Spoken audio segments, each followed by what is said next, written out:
Hello po, good morning. Ito po tayo, magluluto ng pagkain ng aso ko. Ito po yung sinasabi kong pagkain ng aso.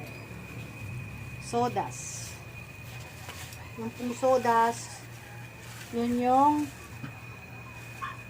mga pinagtabasan po sa palengke ng mga baboy. Yan. Yan po yan. Lulutuin po natin para sa aso. Ganyan po siya. Pino.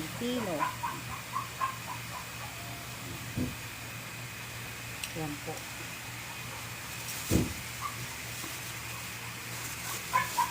Purong karne po yan. Karne ng baboy na giniling na pinagtabasan po. Ihahalo po natin sa pagkain ng aso. Kasi sobrang mahal po ng pagkain ng aso ngayon. Mahal pa sa bigas. Ito, pwede nyo pong i-mix. Kung malaki na ho yung kanyang aso, pwede nyo lagyan ng kanin, tapos lagyan nyo lang ng ganito. Nakakatipid po.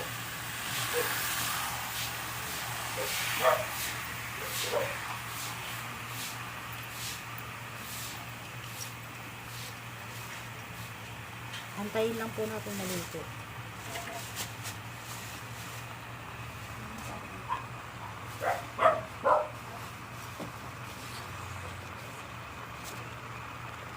Jay, pakuha ang kutsara, Jay. Sampo. Hello po.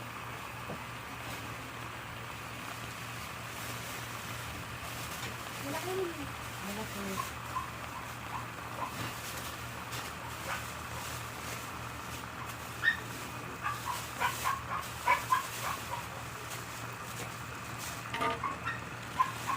Hindi ko po sila lagyan ng tubig kasi sadya po siyang magkakaroon ng tubig. Habang siya'y naluluto, kakatas siya, lalabas yung tubig. Magkukulay brown po yan. Haluin lang po natin. Okay lang po yan yung mga nakadikit na yan. Sadyang didikit-dikit po yan kasi pino nga po. Yan. Oh.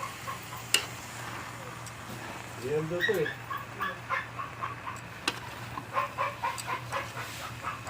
Brown na.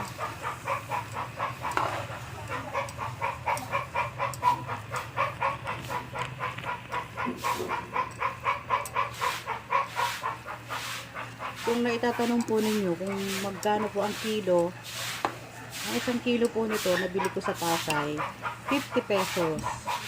Bali lumalabas po ito 4 na kilo. Aabot na po ito sa aso ko ng 1 linggo. Kailangan po maging ganito ang kulay nito. Yan, ganyan. Brown na brown. Yan, nakakita nyo, nagkakatubig na po. Halo-haluin lang natin.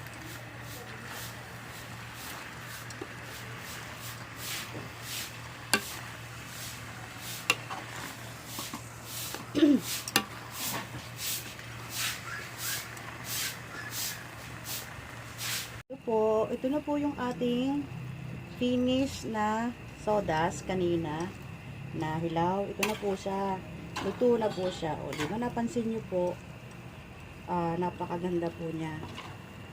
O, di ba sabi ko po sa inyo kanina, huwag yung tutubigan. Kasi pag yan po tinubigan ninyo, hindi po siya magiging ganito kaganda.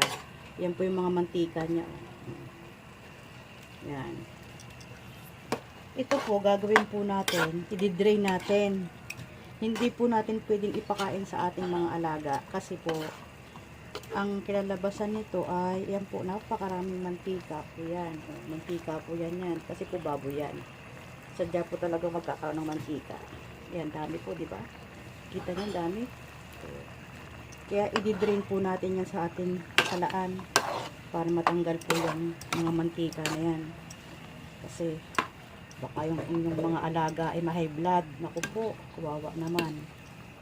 At hindi po silang iingatan kahit papaano kasi mga alaga po natin sila. Yun lang po at maraming salamat sa inyong panonood. Ating sodas na naluto, gagawin po natin, didrain na natin siya. Dahil yan po yung mantika, sinabi ko kanina. Hindi po natin pwedeng ipakain sa ating mga alaga ang may mantika po kasi baboy po ito. Yan. Naku, naamoy na ng aking alaga. Yan po ang aking aso, si Tricky. Ang breed nga po pala niyan ay Doberman. Tricky! Yan po, Tricky. Oh, gutom ka na. Ay, hindi, mamaya na. Yan. Tingnan niyo po naman yung mantika niya, kaano kadami.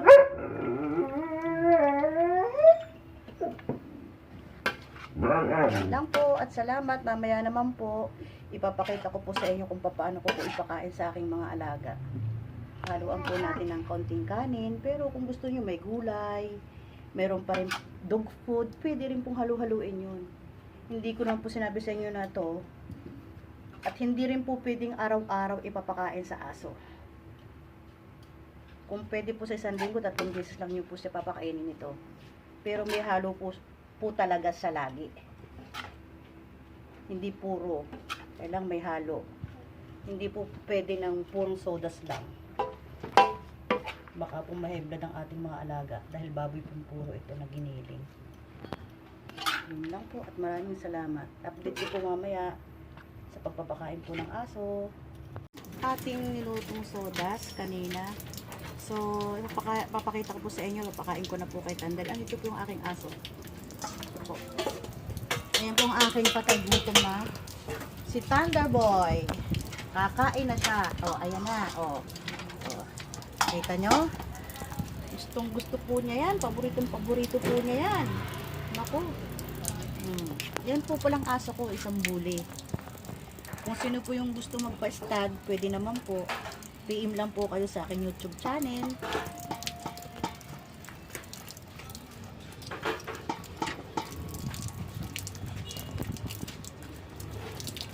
Yan.